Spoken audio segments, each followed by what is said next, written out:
एखाद्याच्या मनामध्ये आपली जागा निर्माण करण्यासाठी खूप संघर्ष करावा लागतो आणि संघर्षातून अस्तित्व निर्माण झाले की आयुष्य जगण्यात एक वेगळाच रुबाब येतो. खरंच. आणि हा विकत पण घेता येत नाही बरं का, आणि दाखवता पण येत नाही. तो व्यक्तिमत्वातून सिद्ध होतो.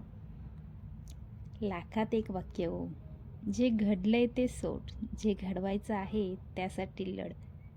हो, बरेच वेळा मला असं होतं की माझे व्हिडिओ पाहिल्यानंतर मला कमेंट येतात की फेमस होण्यासाठी किंवा व्ह्यूज चांगले येण्यासाठी अशा अशा पद्धतीचे व्हिडिओ बनव. मान्य आहे, सगळं काही मान्य आहे. मी प्रयत्न पण करत राहते. पण ज्या व्यक्तीनं ही कमेंट केली आहे त्याचा हेतू थोडासा वेगळा होता.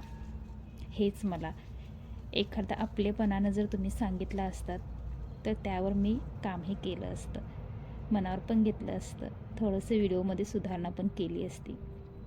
पण तुमचा रोग कुठेतरी दुसरीकडेच होता, त्यामुळं सॉरी. पाहायचे असतील तर व्हिडिओ माझे पहा, कारण की तुम्ही सोडून माझे व्हिडिओ पाहणारे खूप लोक आहेत, मला सपोर्ट करणारे आमच्या कोल्हापूरमध्ये तरी भरल्यात पोत्यानं आहेत. त्याच्यामुळे तुम्ही व्हिडिओ पाहिला नाहीत तरी चालेल. खरंच